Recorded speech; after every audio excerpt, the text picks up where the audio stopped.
Sukunda Lulur, apa kabar? Ketemu lagi, kembali di Tempur. Khususnya kita sekarang ada di Kedai Ali, di Duku Duplak.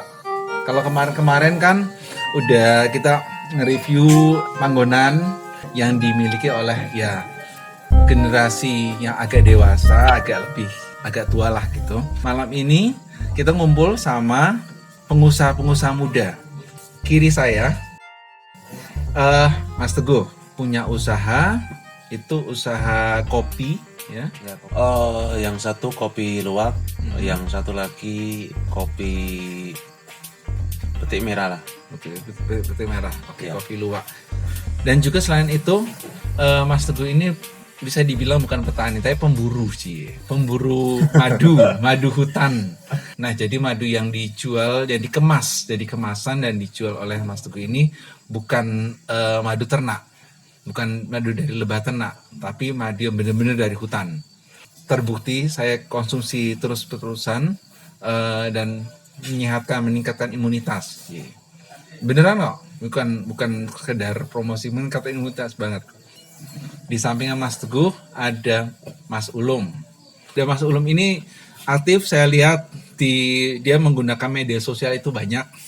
Mulai dari Instagram, Facebook, Twitter, YouTube juga ada juga. Kurang satu lagi mas, Apa? TikTok. Ya ampun, pintar juga. Terakhir di sini Mas Juari punya usaha kopi juga, dan khususnya ada satu yang masih jarang ditemukan di Tempur dan di Jepara, dan juga aku rasa juga di seluruh Indonesia, seluruh dunia, yaitu Kaskara. Kalau nggak tahu Kaskara itu cangkang kopi, kulit kopinya itu. Kulit kopinya ini bisa diseduh jadi teh. Jadi bingung kan? Teh kopi, teh tak kopi, kopi tak teh. Teh yang ada rasa kopinya, rasa kopi ringan itu.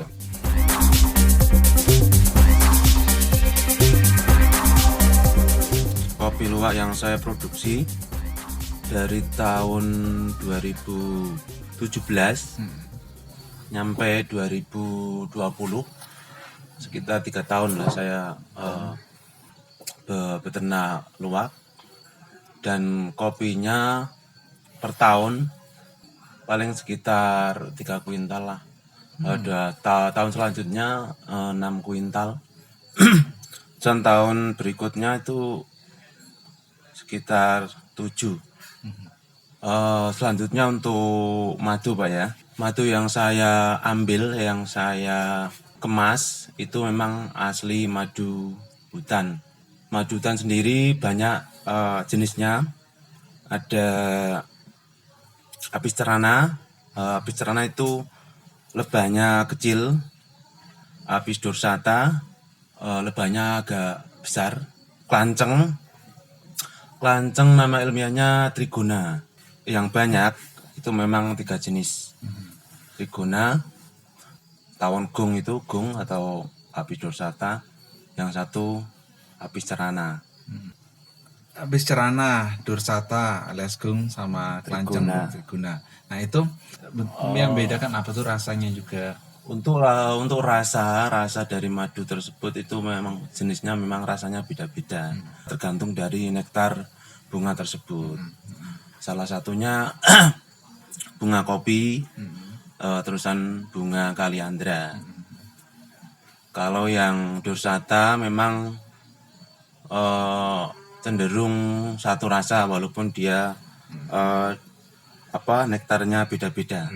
Sama juga klanceng rasanya sama kalau sekitar sini. Madunya warnanya gelap.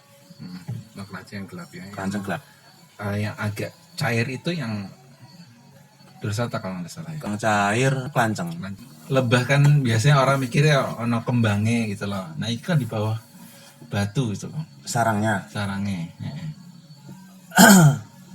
Sarang sendiri di hutan itu kebanyakan itu di bebatuan, di cadas ya, namanya cadas di sini. Karena di batuan itu cenderung hangat. Kalau di pohon kan biasanya itu tebal tipisnya akar tersebut itu mengaruhi mengaruhi nyamannya lebah tersebut. Rumahku anget, pasti aku anget lah. Itu mengaruhi Mas, mengaruhi apa kelanjutan untuk kedepannya. Sering gerodokan saya yang saya taruh di gunung itu, tuh kalau yang tempatnya apa kurang nyaman atau kalau kayu ibaratnya kurang tebal itu bisa mati sendiri atau kabur lah. Gerodokan iki apa? Gerodokan itu saya masang kotak lah Pak. Gerodokan kotak ya kotak. Ditaruh di gunung-gunung itu. Ya, oke, jadi nanti lebah itu ngumpul di situ nanti. Ya. Oke. Lum, coba cerita. Nah, aku lihat merekmu ini dari kopi tempur ini wis kemana-mana. Ya. Jadi kok bisa punya ide? Gini Mas, agak mundur ke belakang ya. Iya. Jadi awalnya itu dulu mulai produksi tahun 2018. Rumah saya kan di pinggir jalan persis. Ya cukup strategis lah kalau di Desa Tempur. Dan ada toko kelontongnya juga. Jadi tiap Sabtu Minggu atau pas weekend, pas hari libur, itu kan ada pengunjung yang lewat pasti. Dan mampir ke toko. Cuma yang ditanyakan itu malah kopi. Jadi kopi bubuk. Mas ini ada kopi Tempur nggak, kopi bubuk itu yang udah siap seduh gitu Mas. Nah sementara waktu itu kan tahun 2018 belum banyak yang produksi di Tempur, baru ada beberapa lah, dan belum banyak juga yang promosi di medsos secara masif gitu Mas. Jadi saya inisiatif untuk mulai produksi kopi seperti itu. Jadi awalnya ya emang coba-coba dan dengan peralatan dan bahan baku yang seadanya gitu Mas. Ya kebetulan di rumah ada stok kopi cukup banyak. Ya. Seadanya itu sak piro adane gitu lah maksudnya. Awalnya dulu itu cuma dikit banget Mas produksi. Jadi pertama produksi paling 5 kilo, mulai pertama 5 kilo. Terus dikemas, kasih stiker, brand dan lain-lain, terus dijual. Dan ternyata laku. Yang ready ya? Enggak. Kalau dulu masih pakai jasa roasting. Soalnya kan belum punya mesin sendiri. Terus lambat laun berjalan berbulan-bulan akhirnya loh kok laku gitu Mas. Padahal mikirnya dulu saya iki kopi saka Tempur saka desa dijual kemasan apa laku ngono Mas. Nah, tapi ternyata laku. Itu kiatnya piye? Background saya kan orang marketing Mas sebenarnya. Nah, kebetulan saya dulu pernah beberapa kali kerja sebagai digital marketing. Nah, daripada saya dulu kerja di tempat lain, masarin produk lain, terus saya coba-coba bikin produk sendiri, akhirnya saya pasarin juga di media sosial online, dari mulai Facebook, Instagram, di marketplace dan lain-lain juga. Akhirnya saya mulai promo di media sosial secara masif. Nah, akhirnya tahun 2019 bisa produksi lebih banyak lagi dan pakai mesin sendiri, sudah bisa beli mesin roasting sendiri.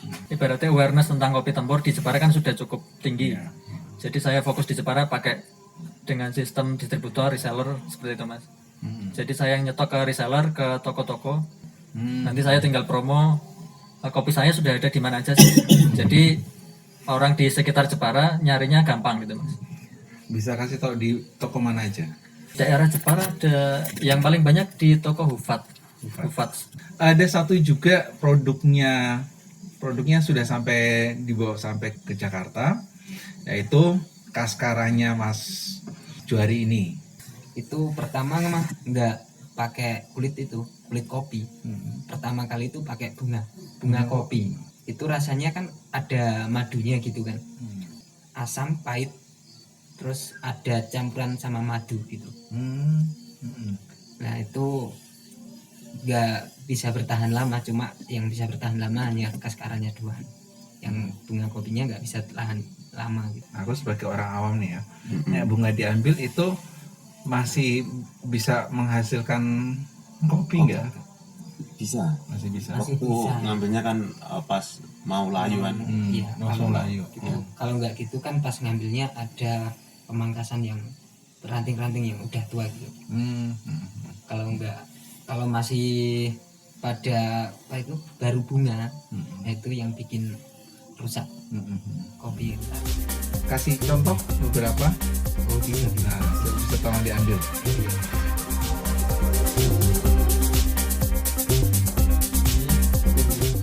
Kopi, ini kulit kopi.